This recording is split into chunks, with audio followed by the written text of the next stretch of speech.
नमस्कार सभी को। मेरे चैनल में आप सभी का हार्दिक स्वागत एवं अभिनंदन है। आज मैं उपस्थित हूँ भीष्म साहिनी की लिखी कहानी अहम ब्रह्मास्मि। जाड़े की छुट्टियों में हम कभी कभी सुबह सवेरे लंबी सैर को निकल जाया करते। शहर की तंग गलियों में से निकलकर नदी का पुल पार करते, जो शहर को कंटोनमेंट से अलग करता था। फिर पुल पार करके या तो सीधे मलिका विक्टोरिया के बुद्ध की ओर मुंह कर लेते या बाईं ओर को घूम जाते और 2-3 मील का फासला तय करके पेड़ों के उस घने झुरमुट में जा पहुंचते जहां अंग्रेज लोग गोल्फ खेला करते थे या घुड़सवारी करने आया करते थे या फिर अपनी प्रेमिकाओं की बगल में हाथ डाले चहलकदमी किया करते थे। शहर की घुटन भरी गलियों के बाद इन सड़कों पर घूमना बड़ा अच्छा लगता। 8-10 मील का लंबा चक्कर काट चुकने के बाद हम कैंटोनमेंट में ही भाटिया के घर जा पहुंचते। ये सैर के कार्यक्रम का अभिन्न अंग हुआ करता था। सैर की मीठी मीठी थकान के बाद अब जूतों पर धूल की परत होती, पलकें भारी हो रही होती और बदन सुस्ता रहा होता। भाटिया के साफ सुथरे करीने से सजे सजाए प्लेट में नाश्ता करने का अपना मज़ा था। फिर मन चाहा तो दोपहर तक वहीं पड़े रहे और सिनेमा देखकर शाम को घर लौट, या अगर देखा कि भाटिया बहुत व्यस्त हैं तो थोड़ी देर गपशप करने के बाद शहर की ओर चल दिए। भाटिया मुझे तो बच्चा समझता था, लेकिन जितेंद्र का अच्छा दोस्त था। जितेंद्र मेरा संबंधी था और मुझसे बरसों बड़ा था, लेकिन घूमने फिरने में हम एक दूसरे के साथी थे। उस रोज भी 11 बजते बजते हम भाटिया के घर जा पहुँचे। भाटिया किताबों की दुकान करता था और दुकान के पीछे ही 2-3 कमरों में रहता था। सफ़ेद वर्दी और लाल बंद पहने एक खानसामे ने दरवाज़ा खोला और बड़े अदब से सलाम किया। वास्तव में वह भाटिया की दुकान का कारिंदा था, लेकिन सुबह के वक्त रसोइये का हाथ बटाने के लिए चला आया करता था और आते ही खानसामे की वर्दी पहन लिया करता था। आओ जितेंद्र आओ, अंदर से भाटिया की आवाज़ आई। ड्राइंग रूम चमचमा रहा था और सोफे पर बैठा भाटिया हाथ बढ़ाए हमारा स्वागत कर रहा था। मैं अंदर घुसा तो भाटिया ने उड़ती नज़र से मेरे गर्द भरे जूतों की ओर अपनी दृष्टि डाली, जिससे मैं खिसिया गया। भाटिया अपनी बतीसी दिखाते हुए बोला, कोई बात नहीं, जब तक तुम अपने जूते मेरी मेज पर नहीं रख देते मुझे कोई एतराज़ नहीं। भाटिया अंग्रेजी की किताबें बेचता था और कैंटोनमेंट में रहता था, जहां अंग्रेज बसते थे और सड़कों पर गोरे फौजी घूमते थे। इस कारण उसकी वजह कथय अंग्रेज़ों जैसी हो गई थी। यूं भी अंग्रेजी की किताबें बेचने वाला दुकानदार दुकानदार आम दुकानदारों से इस बात में अलग होता है कि उसमें अपने आप ही बुद्धिजीवियों का पोज आ जाता है। वह नए नए लेखकों का नाम जानता है, तरह तरह के विषयों पर बात कर सकता है। भाटिया सांवले रंग का कुछ कुछ कुरूप सा आदमी था, लेकिन उसकी भाव भंगिमा में एक अजीब चुस्ती थी। झट से घूम जाता, इस ढंग से मुस्कुराकर बात करता कि पूरी बत्ती सी छलक जाती। अंग्रेज ग्राहकों के सामने अजीब टेढ़े से ढंग में से झुकता, झट से पैतरा बदल लेता, पलक मारते 10-10 किताबें उसके सामने रख देता और इस ढंग से किताबों की बात करता कि लगता है उसने लाइब्रेरियां पढ़ रखी हों। यूं भी उसकी रुचियों में बौद्धिकता का पुट रहता था। उन दिनों आल्डुअस हक्सले की किताबें छपकर आई थीं, जिनमें भारतीय दर्शन की बड़ी प्रशंसा की गई थी। थोड़ी देर तक सोफे पर बैठने के बाद भाटिया ने हमें हप मामूल खाने वाले कमरे की ओर चलने को कहा। हस्ब मामूल खाने वाले कमरे की ओर चलने को कहा। लगता था वह पहले से ही हमारी राह देख रहा था। दहलीज के पास वह आदत के मुताबिक तकल्लुफ से रुका, पूरी बत्तीसी के साथ मुस्कुराया और जितेंद्र को अंदर चलने का आग्रह करने लगा। पहले तुम जितेंद्र ब्यूटी बिकार दे बोस, यह उसका तकिया कलाम था। यूँ उसके इस वाक्य में थोड़ी सच्चाई भी थी, क्योंकि उसके मुकाबले में जितेंद्र को सुंदर कहा जा सकता था। मुझे हमेशा ही भाटिया की मेज पर बैठते हुए झेंप लगती थी। मैं अक्सर भूल जाता कि छुरी किस हाथ से पकड़नी चाहिए और कांटा किस हाथ से। भाटिया भाटिया मेज के सिरे पर अपनी जगह बैठ गया और सर्विएट उठाकर अपने गले से लगा लिया। अपने गले में लटका लिया। सर्विएट उन दिनों कमीज के ऊपर घूंस लेने का चलन था।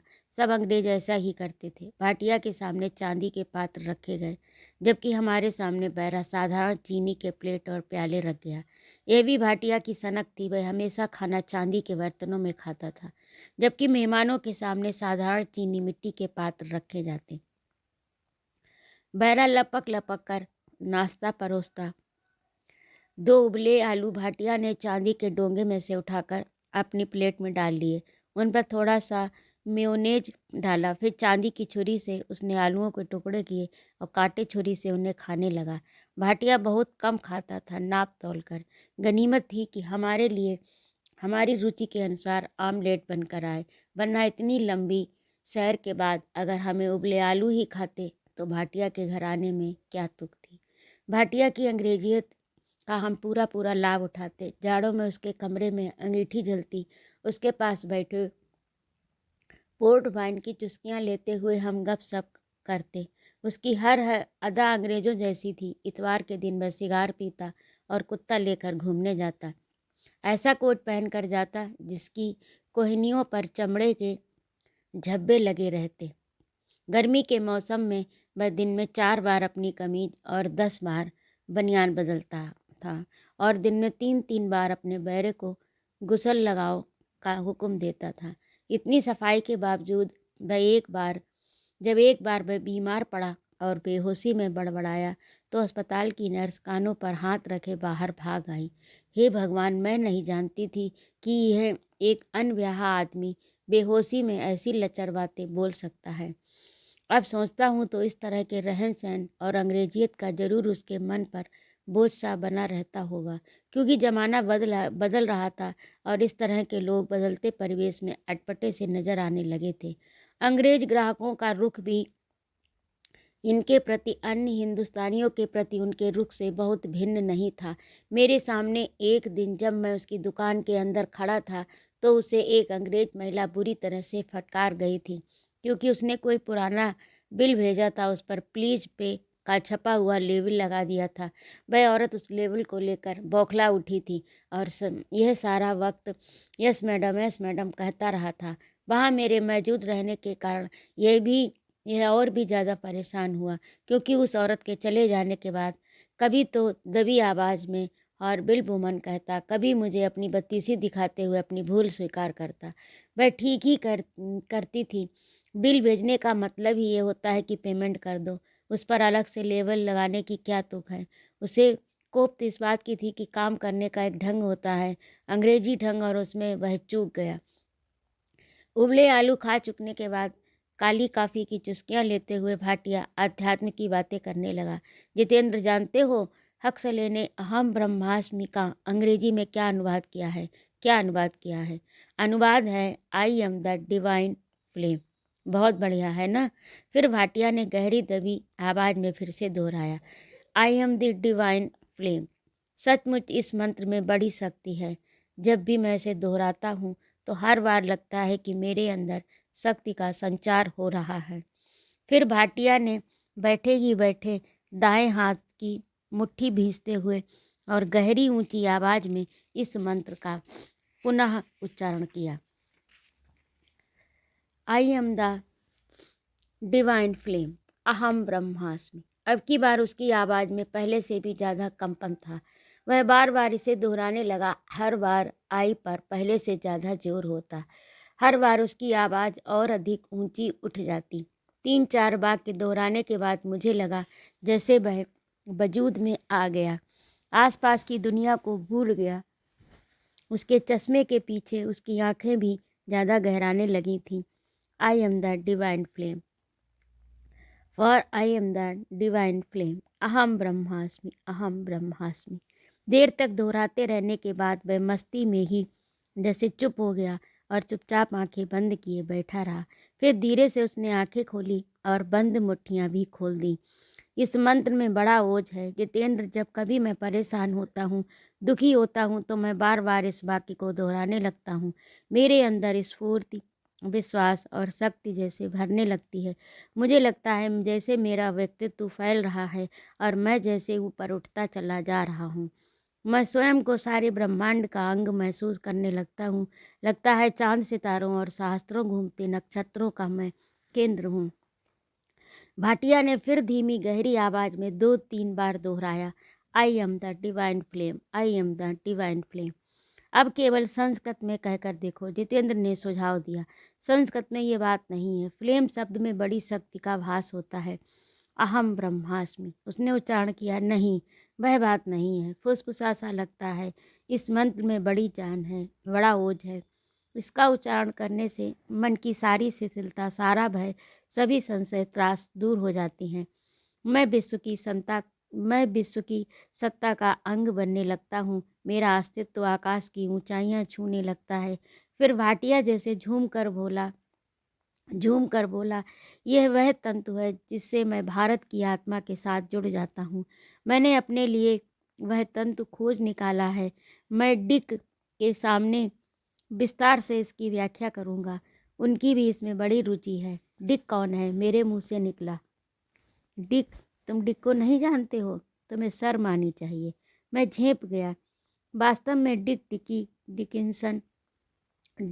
डिकिंसन सभी नाम एक ही व्यक्ति के थे, जो शहर का अंग्रेज डिप्टी कमिश्नर था। हमारे सामने उसकी चर्चा करता तब भाटिया उसे डिक अथवा डिकी कहकर बुलाता था, लेकिन डिप्टी कमिश्नर के सामने मिस्टर डिकिंसन ही कहा करता था। उसे भी भारतीय दर्शन में बड़ी रुचि है, भाटिया ने कहा। उन दिनों शायद हम सभी लोगों को ऐसे यूरोपीय लेखक पसंद थे जो भारतीय संस्कृति और दर्शन शास्त्र की प्रशंसा करते थे।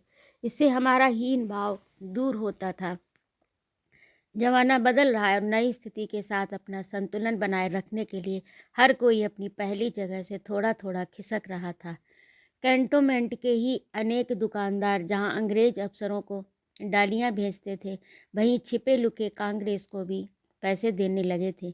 जितेंद्र ऐसा पहनावा पहनने लगा था जो दूर से देखने पर शुद्ध खादी का बना नजर आता था। भारत की प्राचीन संस्कृति पर गर्व का भास भी इसी प्रक्रिया का अंग था। भाटिया को भी शायद इसीलिए भारत की आत्मा के दर्शन होने लगे थे। यूं मैं अंग्रेजी हुकूमत को भारत के लिए वरदान मानता था और आए दिन अंग्रेजों की इंसाफ पसंदी, उनके अनुशासन, उनकी जनतंत्रात्मकता की तारीफ के पुल बांधा करता था। पर क्या मालूम वेदांत दर्शन से सचमुच ही उसकी कोई आंतरिक भूख और कोई आंतरिक छटपटाहट शांत होती हो। तभी दूर कहीं से ढोल बजने की आवाज़ सुनाई दी। भाटिया के कान खड़े हो गए। वह ढोल कैंटोनमेंट में बज रहा था। इसी से इसकी भयावहता थी। उन दिनों आए दिन कांग्रेस के जलसे होते थे और उनकी सूचना देने वाले स्वयं सेवक ढोल बजा बजा कर गली गली, मोहल्ले मोहल्ले मुनादी किया करते थे। ढोल बजने की देर होती कि घरों पर, छज्जों पर, खिड़कियों और झरोकों के पीछे लोग मुनादी सुनने के लिए इकट्ठे होने लगते। इस ढोल में एक धड़कन सी थी जो दिल पर अपना असर किए बिना नहीं रहती थी। लेकिन कैंटोनमेंट में ये ढोल पहली बार बज रहा था। उसे सुनते ही जैसे हमारे रोंगटे खड़े हो गए थे। कौन कैंटोनमेंट में मुनादी करने का दुस्साहस कर रहा है? किसी जलसे की मुनादी है, जितेंद्र बोला। कल बम्बई में गिरफ्तारियां हुई हैं, शायद उसी सिलसिले में कोई जलसा हो रहा होगा। लेकिन कैंटोनमेंट में मुनादी करने से क्या लाभ? भाटिया ने कहा, यहाँ तुम क्या अंग्रेजों में कांग्रेस का प्रचार करने आए हो? उसने उत्तेजित होकर कहा। ढोल की आवाज़ नज़दीक आ रही थी। चलो बाहर चलकर देखते हैं, मैंने सुझाव दिया। नहीं नहीं, ऊपर चलकर खिड़की में से देख लेते हैं, वह सब कुछ वहाँ से नजर आएगा, भाटिया ने जोड़ा। मैं बाहर देखने को उतावला हो रहा था, लेकिन जितेंद्र के समझाने पर कि ऊपर की मंजिल से खिड़की में से देखना ही सही होगा, हम ऊपर चढ़ गए। हम खिड़की के पास पहुँचे ही थे कि चौराहे की ओर से एक तांगे ने मोड़ काटा और भाटिया की दुकान की ओर बढ़ने लगा। तांगे के ऊपर तिरंगा लहरा रहा था और स्वच्छ नीचे आकाश और कैंटोनमेंट की हरियाली पृष्ठभूमि में बड़ा सुंदर और उजला उजला लग रहा था। उसी तांगे में से ढोल बजने की आवाज़ भी आ रही थी, धम धम। सड़क पर आते जाते लोग ठिठक कर रुकने लगे, बड़े छोटे दुकानदार, यहाँ तक कि स्कर्ट पहने कुछ एंग्लो इंडियन लड़कियां, दो एक गोरे सिपाही भी। सभी को शायद इस धृष्टता और दुस्साहस पर हैरानी हो रही थी। कांग्रेस का प्रचार करने कोई कैंटोनमेंट में कैसे आ पहुंचा। तांगा एन भाटिया की दुकान के सामने आकर खड़ा हो गया और उसी क्षण भाटिया थोड़ा सरक कर पीछे हो गया। फिर एक दुबला पतला आदमी तांगे की अगली सीट पर से उठकर खड़ा हो गया। पीला जर्द चेहरा, घर के धुले सफ़ेद खादी के कपड़े पर मुचड़े हुए, उनके चेहरे पर पसीने की परत जैसे चमक रही थी। वह उठा, एक पैर तांगे के बम पर रखकर, जिससे वह लहराते झंडे के नीचे आ गया। मुनादी की इबारत बोलने लगा। उसने एक शेर पढ़ा जो शायद शहीदों के बारे में था। फिर भाव विह्वल होकर उसी ऊंची आवाज़ में बोलने लगा, साहिबान, आपने सुना होगा कि कल रोज़ बम्बई में हमारे नेताओं को पकड़ पकड़ कर जेल में डाल दिया गया है। सरकार की इस शर्मनाक कार्रवाई के विरुद्ध सभी भारतवासी अपनी आवाज़ उठाएं। आज के दिन सभी बाजार, सभी दुकानें बंद रहेंगी।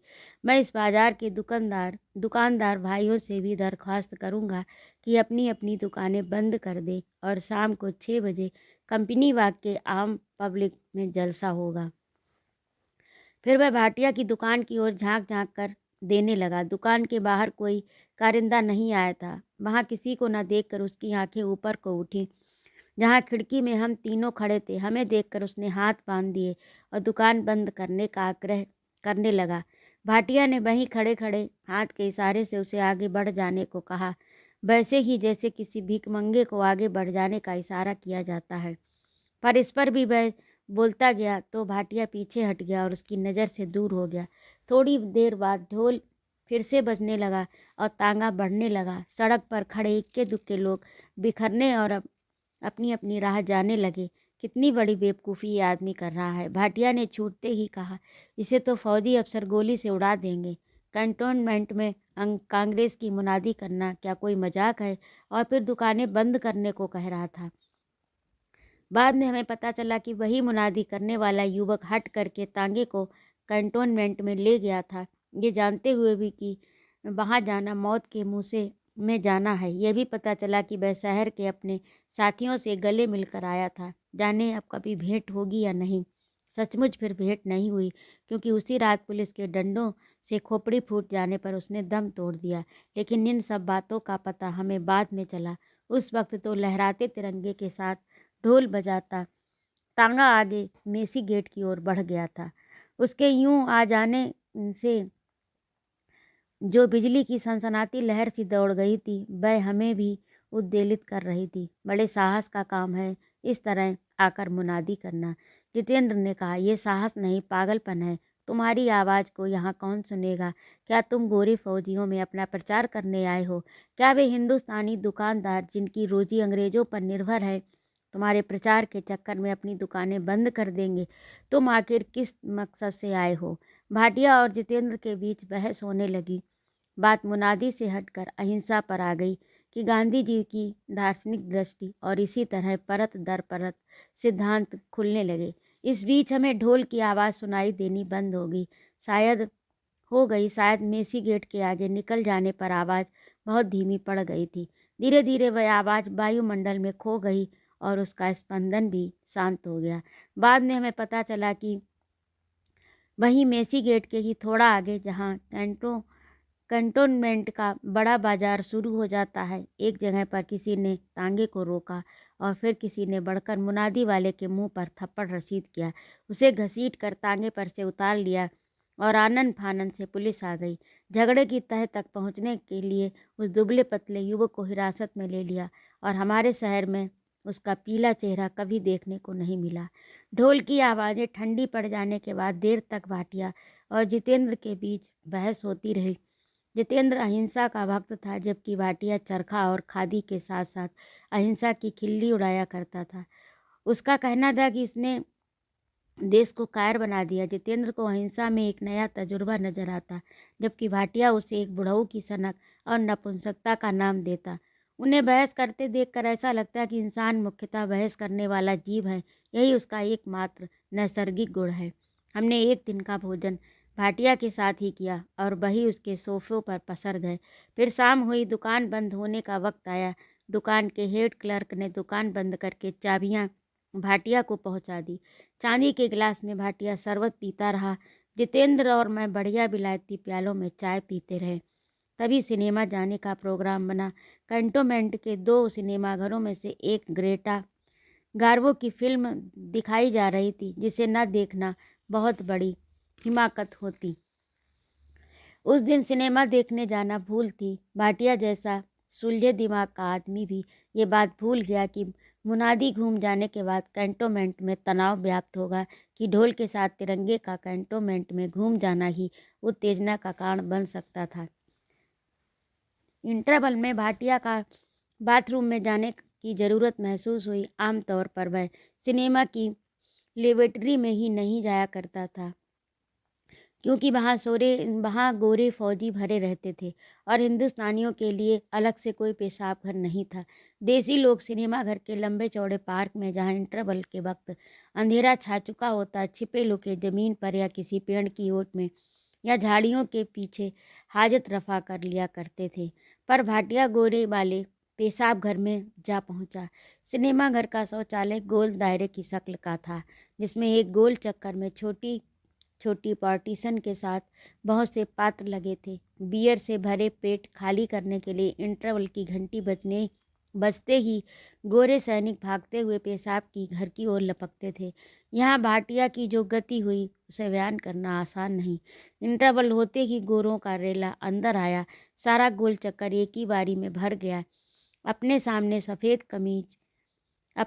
सफ़ेद समीज और सफ़ेद पतलून पहने काली गर्दन वाले एक हिंदुस्तानी को खड़ा देखकर एक गोरे ने झट से धक्का दिया और उसी जगह स्वयं खड़ा हो गया।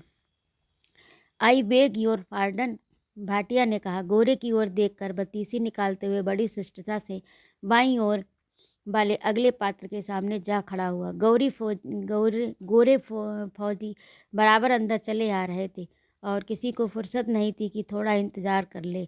एक और गोरे ने कोहनी से धकेल कर भाटिया को अपनी जगह से हटा दिया। भाटिया वह जगह छोड़कर तीसरी जगह लपक कर खड़ा हुआ तो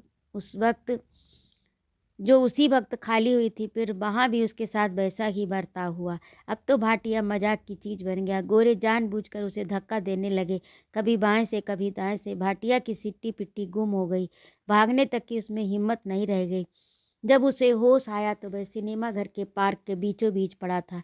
उसके हाथ में तरबतर रूमाल था, जिससे वह अपने को बार बार पोंछ रहा था। उसके मन की दशा क्या रही होगी, कौन सी भावनाएं उसके दिल को मथ रही होंगी, ग्लानि की, आत्मग्लानि की, क्षोभ की, क्रोध की, मैं नहीं जानता। हम लोगों को ये सारा किस्सा बाद में मालूम हुआ। उस वक्त हम लोग सिनेमा घर के अंदर बैठे थे और जब वह देर तक नहीं लौटा तो मैं उसे देखने आया, लेकिन उस वक्त वह पार्क से जा चुका था। जब मैं उसे ढूंढता हुआ उसके घर पहुंचा तो भाटिया अपने घर की छत पर खुले आसमान के नीचे खड़ा था। छत के बीचों बीच खड़ा वह धीमी गहरी आवाज में बुदबुदा रहा था, अहम ब्रह्मास्मि, I am the divine flame, I am the divine flame. धीरे धीरे उसकी आवाज़ ऊंची उठती जा रही थी, मुट्ठियाँ कस रही थी, गर्दन और छाती धीरे धीरे सीधे होने लगे थे। I am the divine flame, for I am the divine flame. उसने मुझे नहीं देखा, मेरे खड़े ही खड़े उसकी आवाज़ ऊंची उठती गई। जाहिर है उसमें शक्ति का संचार हो रहा था। शायद मेरे पहुंचने के पहले ही उसकी चेतना में से उस शाम की घटना अपनी क्षुद्रता में सूखे पत्ते की तरह झरकर गिर चुकी थी और वह कब का अपमान, तिरस्कार, ग्लानि और क्षोभ के निम्नतम स्तर से ऊंचा उठ चुका था और वह ऊपर उठता जा रहा था, ऊपर और ऊंचा उठता जा रहा था।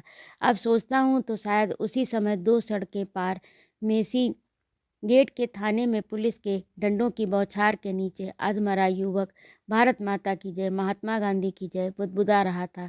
जब भाटिया की आत्मा ब्रह्मांड की बुलंदियां छू रही थी, तब वह आस पास की स्थूल दुनिया से ऊंचा उठ चुका था। चांद सितारों में एक हो रहा था। लगभग उसी समय मुनादी करने वाले पीले दुबले युवक के मुंह से खून बहने लगा और भारत माता की जय बुदबुदाते हुए वह थाने के फर्श पर लुढ़क गया था। तो ये थी आज की कहानी अहम ब्रह्मास्मि, जो कि प्रसिद्ध कथाकार भीष्म साहनी द्वारा लिखी गई। आप लोगों को कैसी लगी कमेंट करके अवश्य बताइएगा। और यदि आपको मेरा कहानी सुनाना अच्छा लगा हो तो कृपया मेरे चैनल को सब्सक्राइब भी करिएगा। सुनने के लिए बहुत बहुत आभार व धन्यवाद। जय माँ भारती।